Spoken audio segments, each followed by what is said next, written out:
Welcome to சொல்லு vlogs. இப்போ நம்ம காலைல சொன்ன மாதிரியே சென்னை கிளம்பிட்டோம். இப்போ மணி பார்த்தீங்கன்னா சரியாக ஒரு 10:25 ஆகுது. இப்போ நம்ம கரெக்டாக எங்கே இருந்தால் வாஞ்சூர் செக் போஸ்ட் தாண்டி இந்த ஹெச்பி பங்க் கிட்ட நிற்கிறோம். நம்ம அவனை ஜிங்கன மணி சாங் ஆட சொல்லு. அவனுக்கே ஜிங்கு ஜிங்குன்னு ஒரு மணி ஆடிட்டா இருக்கு.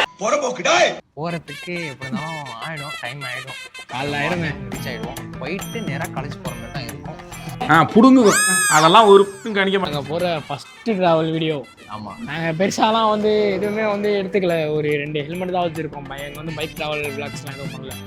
என்ன கிளம்புறதுனால அது பைக் தேவைன்றதுனால நாங்கள் வந்து எடுத்துகிட்டு போகிறோம் பைக். அவ்வளோதான், வேற ஒன்றும் கிடையாது. ஒரு அட்வென்ச்சர் மாதிரி தூமச்சாலே போகிறதுக்குள்ள கீஞ்சிரும்.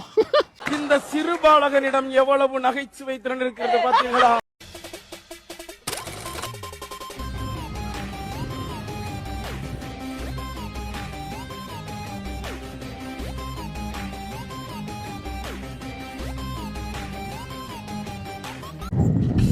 இப்போ பார்த்தீங்கன்னா கண்ணுல இருந்து தண்ணியாக வருது. பாய் ரொம்ப நாள் ஆச்சுல பைக்கில் போய், அதனால கண்ணுல இருந்து தண்ணியாக வருது. கண்ணாடி போட்டுக்க. கண்ணாடி போட்டா நல்லா இருக்காது. அதுக்கு என்ன பண்றது? அந்த இந்த படம் பார்த்துருக்கியா? என்ன படம்? பேட் மேக்ஸ்ல வரும் போது ஆடுறான் அவன் கோமுட்டி மாதிரி இருக்கேன். பேட் மேக்ஸ் என்ன இருக்காது. ஏய், சேஃப்டி முக்கியம்டா. ஒண்ணு எனக்கு கோல்டா இருக்கு, அது ஒண்ணு. இன்னொன்னு டெஸ்ட் வந்து வயசு சரியில்லை, அதனால கண்ணாடி போட்டிருக்கேன். நான் முக்கியம், ஹேர் முக்கியம், எல்லாமே முக்கியமா இருக்கு வாழ்க்கையில. ஏன்னா முக்கியமான பர்சன் வந்ததுனால எல்லாமே முக்கியமா போயிடுது. அவன் அவங்க அப்பா அம்மா சொல்லல. போயிட்டு அத்துடன் அது வரைக்கும் உங்களோட பெரிய உங்கள் சரண்ராஜ். அவனே அங்க மட்டும் நான் இருந்திருக்கணும். கல்ல எடுத்து கண்ணாடி உடைச்சிருப்பேன். திரும்பி அகைன் பார்த்தீங்கன்னா நம்ம வந்து நம்ம ஊர்லேருந்து நாகூர்லேருந்து இப்போ சீர்காழியில் இருக்கோம். முடிச்சு விட்டீங்க போது. 1 week later. இப்போ நம்ம எங்கே இருக்கோம் பார்த்தீங்கன்னா, இப்போ நம்ம ஊர்லேருந்து கரெக்டாக ஒரு 100 கிலோமீட்டர் தாண்டி வந்திருக்கோம். இப்போ கரெக்டாக சீர்காழி அந்த டோல், சீர்காழி சிதம்பரம் அந்த டோல்கிட்ட இருக்கிறோம்.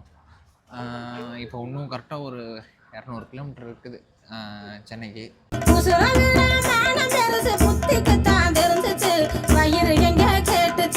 இன்னும் ஒரு 10:30 கிளம்பியிருப்போமோ. எத்தனை மணிக்கு கிளம்பணும்? 10:30 கிளம்பியிருப்போம். 12 மணி. இங்கே வரப்போ மணி 12.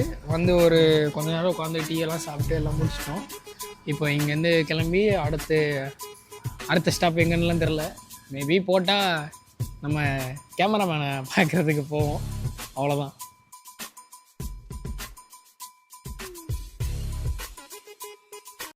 பார்த்தீங்கன்னா நம்ம வந்து சென்னை ரீச் ஆகிடுச்சு. நான் ஆக்சுவலாக வந்து கரு வீட்டுக்கு வந்து 2 மணிக்கே போயிட்டோம். ஏன்னா வந்து லேட் நைட்டு அவன் தூங்கி உட்காந்து சொல்லிட்டு தான் நாங்கள் வந்தாச்சு. இப்போ ஆக்சுவலாக டைம் என்னன்னா 3:30 ஆகுது. வந்து ஃபைனலி ரீச் ஆகிடுச்சு.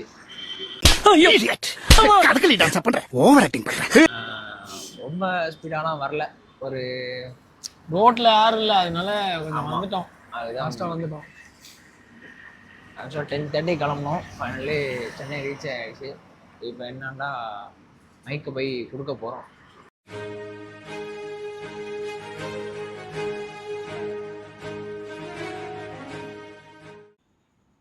ஆக்சுவலாக இப்போ நிவாஸுக்கு அடிச்சிட்ருக்கோம்.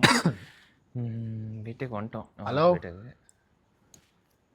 ஹலோ அதிசயமாக ஒரே ரிங்கில் எடுத்துட்டான். Hello bro. வெளில வாங்க.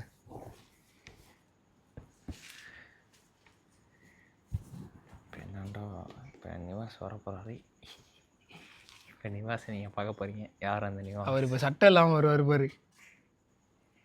நீங்கள் விஐபி ஒன்று பார்த்துருந்தீங்கன்னா தெரிஞ்சிருக்கும். விஐபி ஒன்று?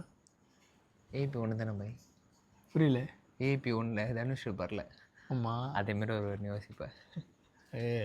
அவர் ஓனர்ரா, அவரை போய் விஐபி ஒன்று தனுஷுன்ற. ஏன்டா விஐபி படம் நல்ல படம் தானே? விஐபி ஒன்றில் அவனுக்கு வேலையே இருக்காது, கடைசியில் தான் வேலை கிடைக்கும். நான் சொன்னது அவர் பாடியை சொன்னேன், நீங்கள் வேலையை சொல்லி. நிவாஸ் குண்டா தானே இருப்பார். இல்லையே, நீ நிவாஸ் பார்த்தியா இல்லையா? பார்த்துருக்கேண்ணே. நீ அன்னைக்கு ஒரு அண்ணன் இவர் எப்படி மகேஷை பார்த்துட்டு சொல்கிற. புகழ் அமால் டுமால்